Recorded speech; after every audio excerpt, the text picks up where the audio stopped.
நீங்க எத்தனையோ பேய் படங்கள் பார்த்திருப்பீங்க. அந்த பேய் படத்துல பேய் மனுஷன காதலிச்ச கதைகள்லாம் இருக்கு. ஆனா அது எல்லாமே வெறும் கற்பனை கதை தான்.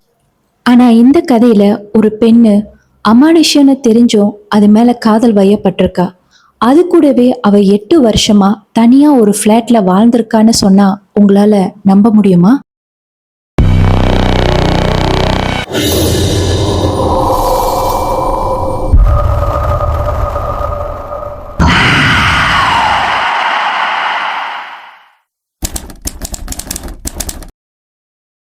இந்த கதையில இவங்களுக்கு நான் வச்ச பேர் வந்து சாரு. சாருக்கு 4 வயசு இருக்கிறப்பவே அவங்க அம்மா தவறிட்டாங்க. சாருக்கு அவங்க அம்மா தான் உலகம். ஏன்னா அவங்க பிறந்த குழந்தையில இருந்து 4 வயசு வரைக்கும் அவங்க அம்மாவோட முகத்தை பார்த்து வளர்ந்த நாட்கள் தான் அதிகம். அப்பா அப்பப்ப பிசினஸ் விஷயமா வெளியே போயிடுவாரு. வெளியே போயிட்டு வந்தாருன்னா வரத்துக்கு 1 மாசம் 2 மாசம் கூட ஆகும். வந்துட்டு 2 நாள் இருப்பாரு, திரும்பவும் வெளியூருக்கு போயிடுவாரு. அதனால சாருவை முழுக்க முழுக்க கவனிச்சுக்கிட்டதே அவங்க அம்மா தான். என்னதான் அவங்க அப்பா வெளியூருக்கு போயிட்டு திரும்பவும் வீட்டுக்கு வந்தா கூட சாரு கூடயும் அவங்க அம்மா கூடயும் அவ்வளவா அவர் டைம் ஸ்பெண்ட் பண்ண மாட்டாரு. வீட்டுக்கு வந்து கூட பிசினஸ் பிசினஸ் அந்த விஷயமா தான் இருப்பாரு. அவங்க அம்மாவோட மறைவுக்கு அப்புறம் சாரு அவங்க பாட்டி வீட்டுல தான் 2 வருஷமா வளர்ந்தா. பாட்டி வீட்டுல நிறைய குழந்தைங்கலாம் இருக்கும். ஆனா அந்த குழந்தைங்க கூடலாம் அவ விளையாட மாட்டா. எப்போதுமே அவ ஒரு கையில பொம்மையை எடுத்து வச்சுக்கிட்டு தனியா தான் போய் உட்காந்துக்கிட்டு அந்த பொம்மை கிட்ட பேசிக்கிட்டு இருப்பா அவங்க அம்மாவை நினைச்சு. அதே மாதிரி அவங்க அம்மா போட்டோ பார்த்து அழுவுறது, அப்பப்ப சாரு வந்து சீக்கிலையும் விழுந்துருவா. இதெல்லாம் பார்த்து அவங்க பாட்டி என்ன பண்ணாங்கன்னா, பேசாம தன்னோட மகனுக்கு 2வது கல்யாணம் பண்ணி வச்சாதான் என்ன, அப்பதான் சாருக்கு அம்மா மேல உள்ள ஏக்கம் வந்து கொஞ்சமாவது குறையும்னு நினைச்சுக்கிட்டு அவங்க மகனுக்கு 2வது திருமணமும் பண்ணி வச்சாங்க. அவங்க அப்பா 2வது திருமணம் பண்ணதுக்கு அப்புறம் என்னாச்சு பாத்தீங்கன்னா, கல்யாணம் பண்ணி கூட்டிட்டு வந்த அந்த லேடி 1 இயரா சாருவை சொந்த மகன் மாதிரி அவங்க நல்லா தான் பாத்துக்கிட்டாங்க. ஆனா எப்ப அவங்க பிரெக்னன்ட் ஆனாங்களோ அன்னில இருந்து சாருவை கொஞ்சம் ஒதுக்கி தான் பார்க்க ஆரம்பிச்சாங்க. சாரு மேல வச்சிருக்கிற அன்பும் அக்கறையும் கொஞ்சம் கொஞ்சமா குறைய ஆரம்பிச்சது. குழந்தை பிறந்ததுக்கு அப்புறம் சுத்தமா குறைஞ்சிருச்சு. சோ அவங்களுக்கும் ஒரு பெண் பிள்ளை பிறந்தது. ஆனா சாருவை வந்து அந்த அளவுக்கு அடிச்சு துன்புறுத்தி சாப்பாடு கொடுக்காம இந்த ஸ்டெப் மதர்லாம் ஒரு சில குடும்பங்களை குடும்பப்படுத்துவாங்கல்ல, அந்த மாதிரிலாம் சாரோட வாழ்க்கையில நடக்கல. அவங்களுக்கு வேலை வேலைக்கு சாப்பாடு, துணிமணி, அப்புறம் ஸ்கூலுக்கு உண்டான பணம் இதெல்லாம் கொடுத்தா கூட அந்த அன்பா பேசுறது, அக்கறை காட்டுறது, அந்த வயசுல அந்த குழந்தைக்கு உண்டான அட்டென்ஷன் எதுவுமே அவங்களுக்கு வந்து கிடைக்காமலே போயிருச்சு. ஆனா கல்யாணம் பண்ண வந்த புதுசுல அந்த 1 வருஷம் சொந்த அம்மா மாதிரி அவ்வளோ நல்லா பாசமா பார்த்துக்கிட்டவங்க, அவங்களுக்குன்னு ஒரு குழந்தை வந்ததுக்கு அப்புறம் அப்படியே அவங்க வந்து டிட்டாச் ஆயிட்டாங்க. ஸோ அதை வந்து அவங்களால வந்து ஏத்துக்க முடியல. இன்னொரு பக்கம் மறுபடியும் அவங்க அம்மாவோட ஏக்கம் வந்து அதிகமா வர ஆரம்பிச்சிருச்சு. சரி, அவங்க அம்மா கிட்ட இருந்து தான் அவங்களுக்கு வந்து அட்டாச்மெண்ட் கிடைக்கல, அந்த அட்டென்ஷனும் கிடைக்கல. அப்பா கிட்டயாச்சும் கிடைக்கும்னு சொல்லிட்டு அப்பா கிட்ட அவங்க வந்து ஒவ்வொரு விஷயமா போய் சொல்றப்ப, அதாவது அவங்க ஸ்கூல்ல ஏதாவது பிரைஸ் வின் பண்ணியிருந்தாங்கன்னா, இல்ல நல்ல பரீட்சையில மார்க் எடுத்திருந்தாங்கன்னா, இல்ல அவங்க அப்பா வந்து வீட்டுக்கு எப்பயாச்சும் ஒரு வாட்டி வருவார்ல, அந்த டைம்ல போயிட்டு ஹக் பண்ணிட்டு அப்பா என்னை எங்கேயாச்சும் வெளியே கூட்டிட்டு போறீங்களான்னு கேட்கறப்பெல்லாம் அவங்க அப்பா வந்து அவாய்ட் பண்ணுவாரு. அவங்க அப்பாவோட அந்த லைஃப் ஆஃப் ஸ்டைல் வந்து எப்படி இருந்துச்சுன்னு பார்த்தீங்கன்னா, அவரு வந்து மனைவியும் சரி, குழந்தைங்களையும் சரி, அவரோட வேலை வந்து சம்பாரிச்சு காசை கொடுப்பாரு. அதுக்கப்புறம் அவர் பிசினஸ் பார்க்க போயிடுவாரு. கிட்டத்தட்ட அவரோட வாழ்க்கை வந்து பல வருஷமா இப்படிதாங்க போயிருக்கு. அவருக்கு வந்து ஃபேமிலி டைமிங் இருந்தது கிடையாது. ஃபேமிலி வெளியே எங்கேயும் கூட்டிட்டு போனது கிடையாது. படம் பார்க்க போனது கிடையாது. ஷாப்பிங் பண்ணது கிடையாது. ஒரு நல்ல நாள் பெருநாள் கூட அவர் வீட்டில் இருக்க மாட்டாராம். ஸோ அவங்க ஒய்ஃபுக்கும் வந்து பழகிருச்சு. அவர் வந்து காசு கொடுப்பாரு. இவங்க என்ன பண்ணுவாங்க, பிள்ளைங்களை கூட்டிட்டு போயிட்டு துணி வாங்கி கொடுக்கறது, பிள்ளைங்களை கூட்டிட்டு போயிட்டு ஏதாவது திங்ஸ் வாங்கி கொடுக்கறது, இப்படிதான் அவங்களோட வாழ்க்கை வந்து பல வருஷமா போயிருக்கு. அப்ப பாருங்க, எனக்கு இந்த கதையை கேட்கிறப்ப யாருக்காக தான் இப்படி அவங்க கஷ்டப்பட்டு பணம் சம்பாதிக்கிறாங்க? எவ்வளவுதான் சம்பாதிச்சாலும் ஃபேமிலி வந்து ரொம்ப ரொம்ப முக்கியம்.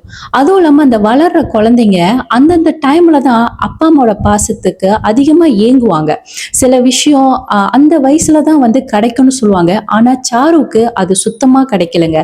சாருக்கு மட்டும் இல்ல, அந்த 2வது பிறந்த அந்த பெண் குழந்தைக்கும் அவங்க அப்பாவோட பாசம், அந்த அட்டென்ஷனும் அவங்களுக்கு கிடைச்சது கிடையாது. அவங்களுக்கு முழுக்க முழுக்க அவங்க அம்மா இருக்கறனால அவங்களுக்கு வந்து அது பெருசா தெரியல. ஆனா சாருக்கு வந்து நாளாவ அவங்க வளர வளர அதுவே ரொம்ப பேர்டனா அவங்களுக்கு இருந்துச்சு. சாருக்கு பாத்தீங்கன்னா இப்ப அம்மா இருக்கு. ஆனா அம்மா இருந்தும் அவளுக்கு அம்மா பாசம் கிடைக்கல. அதே மாதிரி அப்பா இருந்தும் அப்பாவோட பாசமும் அவளுக்கு கிடைக்கல. ஆனா இதுக்கு மத்தியில அவளுக்கு ஒரே ஆறுதலா இருந்தது யாருன்னா அவளோட யங்கர் சிஸ்டர். இந்த யங்கர் சிஸ்டருக்கு நான் வச்ச பேர் தான் நிலா. நிலா பார்த்தீங்கன்னா அவங்க அக்கா மேல சரியான அட்டாச்மெண்ட்ங்க. அவங்க அக்கா இல்லாம அவங்க சாப்பிட மாட்டாங்க. அவங்க அக்கா கூட தான் தூங்குவாங்க. அவங்க அக்கா கூட தான் விளையாடுவாங்க. அதுவும் இல்லாம நிலாவுக்கும் இவங்களுக்கும் கிட்டத்தட்ட ஒரு 6 வயசு கேப் இருக்குங்க. இவங்க 2 பேரோட பாண்டிங் பார்த்தீங்கன்னா ஒரே தாய் வயித்து பிள்ளைங்க மாதிரி அவ்வளோ க்ளோஸா தான் இருந்திருக்கு. நிலாவுக்கும் சாருக்கும் 6 வயசு வித்தியாசம் இருந்தா கூட சாரு நிலா என்ன அட்வைஸ் கொடுத்தாலும் எடுத்துக்குவா. ஏன்னா நிலாவோட மெச்சூரிட்டி வந்து அந்த வயசுல கூட ரொம்ப ஹையா தான் இருந்திருக்கு. அதே சமயத்துல ஒரு பிரச்சனைக்கு சொல்யூஷன் கொடுத்தானா அது ரொம்ப கரெக்டா இருக்கும். சில நேரத்துல சாரு வந்து அவங்க அம்மா இறக்கல, நிலா மூலியமா தான் வந்திருக்காங்க, நிலா தான் அவங்க அம்மாவான்னு அவ சில நேரத்துல வியந்து கூட பார்த்திருக்கா. ஏன்னா இவ கொடுக்குற அட்வைஸ், இவ பேசுற விதம், இது எல்லாமே அவங்க அம்மாவோட சாயல் மாதிரி தான் அவளுக்கு அப்பப்ப தோணுமா. அதனாலே சாரு நிலா கிட்ட எதுவுமே மறைக்க மாட்டா. காலேஜ்ல என்ன நடந்தாலும் சரி, வெளியே என்ன நடந்தாலும் சரி, இவகிட்ட தான் வந்து ஷேர் பண்ணுவா. ஆனா அப்படி அவ ஒரே ஒரு விஷயத்த மட்டும் தான் மறைச்சிருக்கா அவ வாழ்க்கையில. அது என்னன்னு பாத்தீங்கன்னா அந்த ஜின்னு கூட காதல் வயப்பட்டதுதான். சரி, இப்ப அவங்களுக்கு எப்படி அந்த ஜின்னு கூட காதல் வந்துச்சு, அந்த சம்பவம் எப்படி நடந்துச்சுன்னு பாத்தீங்கன்னா, சாரு என்னைக்கு அவ ஃப்ரெண்ட்ஸ் கூட கொடைக்கானல் டூருக்கு போயிட்டு வந்தாலோ அன்னையில இருந்து தான் அவளோட நடவடிக்கையில நிறைய மாற்றங்கள் தெரிய ஆரம்பிச்சது. ஆனா நிலாவுக்கு தெரியாது கொடைக்கானல்ல என்ன நடந்துச்சுன்னு.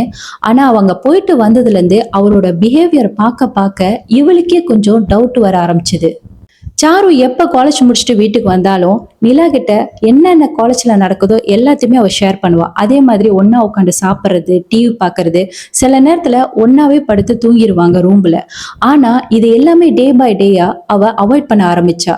நிலா கிட்ட சரியா பேசுறது கிடையாது, ரூம்ல ரொம்ப நேரம் தனியா இருப்பா. யாருக்கிட்டயோ பேசுற சத்தமும் அப்பப்ப நிலாவுக்கு கேட்கும். அதே மாதிரி நிலா வந்து ரூமுக்குள்ள போனா கூட எனக்கு தலை வலிக்குது, நான் தூங்கணும், உங்ககிட்ட அப்புறம் பேசுறேன்னு சொல்லிட்டு அவளை வெளியே விட்டு கதவு சாத்திடுவா.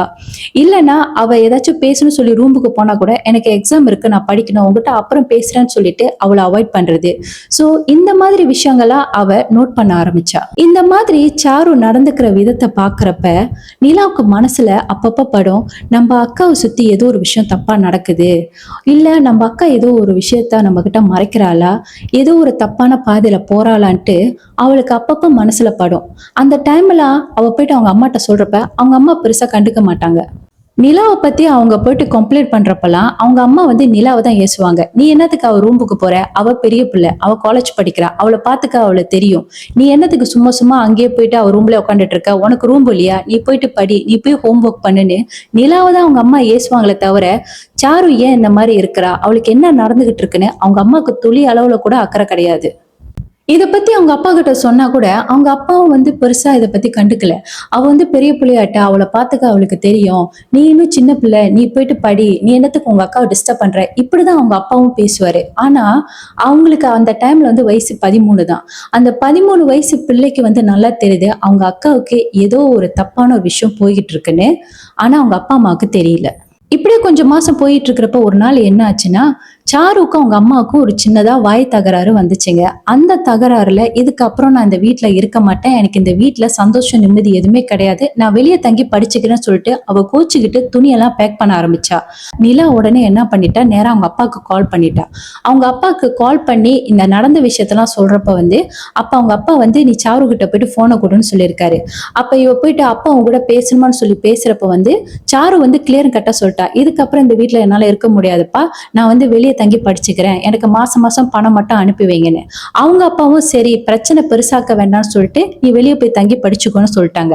அவங்க அப்பா அப்படி சொன்னதுக்கு அப்புறம் நிலாவுக்கு என்ன பண்றது தெரியல. அவங்க அம்மா கிட்ட போய் கெஞ்சுறா, அம்மா அக்கா போக வேண்டாம்னு சொல்லுமா, அக்கா இல்லாம என்னால இருக்க முடியாதுமா, உனக்கு தெரியல அக்கா மேல எவ்வளவு பாசம் வச்சிருக்கான்னு, இங்க பாரு அவ போறதா இருந்தா போட்டோம், நீ மட்டும் இப்படியே பண்ணிக்கிட்டு இருந்தனா நீயும் அவ கூட சேர்ந்து போயிரு அப்படின்னு அவங்க அம்மா சொல்றப்ப நிலாவுக்கு என்ன பண்றேன்னு தெரியல.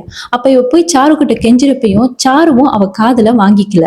நிலா எவ்வளவோ கெஞ்சியும் சாரு வந்து அதை கொஞ்சம் கூட பொருட்படுத்தாம அவ துணியெல்லாம் எடுத்துக்கிட்டு வீட்டை விட்டு அன்னைக்கு வெளியே போனவதான்.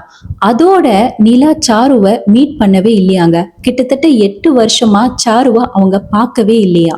என்னைக்கு சாரு வீட்டை விட்டு வெளியே போனாலோ அன்னையில இருந்து அவங்க அக்கா கூட இருக்கிற கான்டாக்ட் வந்து ரொம்பவே குறைஞ்சிருச்சான்.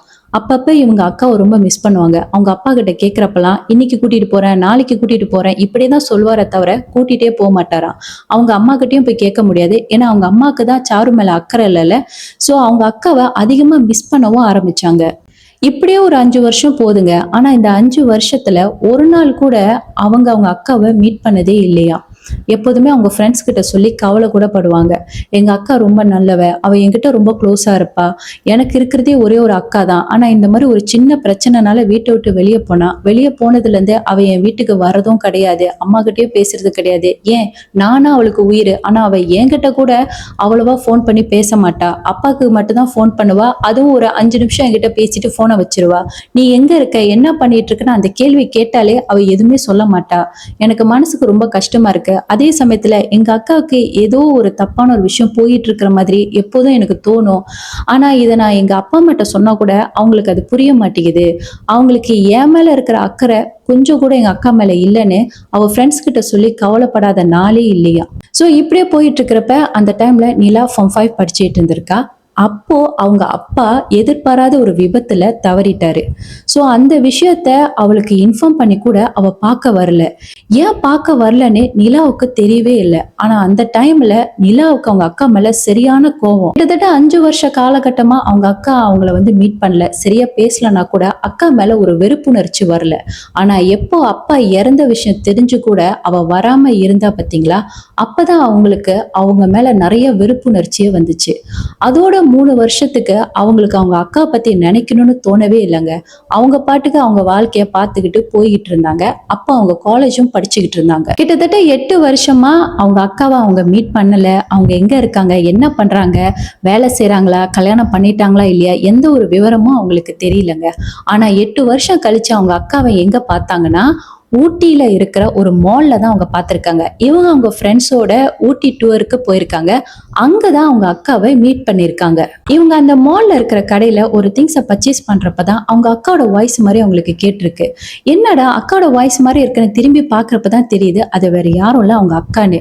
கொஞ்சம் கூட யோசிக்காம டக்குன்னு ஓடி போய் கட்டி பிடிச்சு அழுந்திருக்காங்க. யாருடா இந்த பொண்ணு நம்மள கட்டி பிடிச்சு அழுவுறான்னு சொல்லிட்டு விலைக்கு பாக்குறப்பதான் தெரியுது அவங்களோட தங்கச்சின்னு. ஏன்க்கா என்ன பார்க்க நீ ஒரு நாள் கூட வந்ததில்ல? என்ன பார்க்கணும்னு உனக்கு தோணவே இல்லையா? அன்னைக்கு சண்டை போட்டுட்டு போன. அதோட நீ வீட்டு பக்கமே வரல. கிட்டத்தட்ட 8 வருஷம் ஆச்சு. உன்னை பத்தி நினைக்காத நாளு கிடையாது. நீ என்ன பண்ற ஏது பண்ற எதுவுமே எனக்கு தெரியாது. அப்பா கிட்ட கேட்டா கூட அவரும் சரியான விவரம் எனக்கு கொடுக்கல. அப்பா இறப்புக்கு கூட நீ வரல. ஏன்க்கா உனக்கு என்னாச்சு? என் மேல உனக்கு என்ன கோபம்? ஏன் என்ன வெறுத்துட்ட அப்படின்னு சொல்லி அவங்க கேள்வி மேல கேள்வி கேட்கிறப்ப சாருக்கு என்ன பதில் சொல்றதுன்னு தெரியாம நின்னுட்டு இருந்தாங்க. அந்த டைம்ல சாரு வந்து நான் நல்லா இருக்கேன். நான் இங்க தான் தங்கி இருக்கேன். எனக்கு இப்போ ஒரு அர்ஜென்ட் வேலை இருக்கு. நான் முக்கியமா போய் ஆகணும். நிலா நீ கவலைப்படாத. உன்கிட்ட நிறைய பேச வேண்டியது இருக்கு. இந்தா என்னோட ஃபோன் நம்பர் வச்சுக்க. இதுக்கப்புறம் நீ எனக்கு கால் பண்ணு. கண்டிப்பா நான் எடுப்பேன். ஒரு நாள் உன்னை கண்டிப்பா வந்து மீட் பண்றேனே. எங்கக்கா எங்க போற? என்ன அவசரமான வேலை? உன்னை இப்பதான் பார்த்தேன். அதுக்குள்ள மறுபடியும் பிரிஞ்சு போறியான்னு. நான் எங்கேயும் போயிரலடி. நீ எனக்கு கண்டிப்பா கால் பண்ணு. நான் உனக்கு கால்ல எல்லா விவரமும் சொல்றேன். இப்ப நான் கண்டிப்பா போய் ஆகணும்னு சொல்லிட்டு அவங்க அந்த இடத்த விட்டு விறுவிறுன்னு போயிட்டாங்க. அவங்களுக்கு தெரிஞ்சிருச்சு அவங்க அக்கா இங்க தான் தங்குறாங்கன்னு. எப்படியாச்சும் ட்ரிப்ப முடிஞ்சு அக்காவையும் கையோட கூட்டிட்டு போகணுன்ற எண்ணமும் அவங்களுக்கு இருந்துச்சு. அன்னைக்கு நைட் அவங்க என்ன பண்ணிருக்காங்க, அவங்க அக்காவுக்கு கால் பண்ணி பேசியிருக்காங்க. ஆனா அவங்க அக்கா கிட்ட பேசுறப்பதான் தெரிஞ்சது அவங்க அக்காவை யாராலையும் காப்பாத்த முடியாது. அவங்க ஒரு டேஞ்சரான சிச்சுவேஷன்ல இருக்காங்கன்னு. என்ன நடந்துச்சுன்னு பார்த்தீங்கன்னா, அவங்க அக்கா 8 வருஷம் முன்னாடி கொடைக்கானல் ட்ரிப்புக்கு போனாங்க இல்லையா? அங்க போயிட்டு வந்ததுக்கு அப்புறம் தானே நிலாவுக்கு வந்து அவங்க அக்காவோட நடவடிக்கையில டவுட் வந்துச்சு. ஸோ அந்த ட்ரிப்ல என்ன நடந்துச்சோ, டே 1ல இருந்து இப்ப வரைக்கும் என்ன நடந்துகிட்டு இருக்கோ எல்லாத்தையுமே சொன்னதுக்கு அப்புறம் தான் தெரியுது, அவங்க அக்கா ஒரு ஜின்னோட பிடியில இருக்காங்கன்னு. அப்படி அந்த ட்ரிப்ல என்னதான் நடந்துச்சு? இவங்க எப்படி அந்த ஜின்னோட பிடியில மாட்டிக்கிட்டாங்க? இதெல்லாம் தெரிஞ்சுக்க நீங்க ஆவலா இருக்கீங்களா? என்னோட பார்ட் 2 வீடியோ பார்க்க மறந்துடாதீங்க. இதுக்கப்புறம் தான் கதை ரொம்ப சுவாரஸ்யமாவே இருக்க போகுது.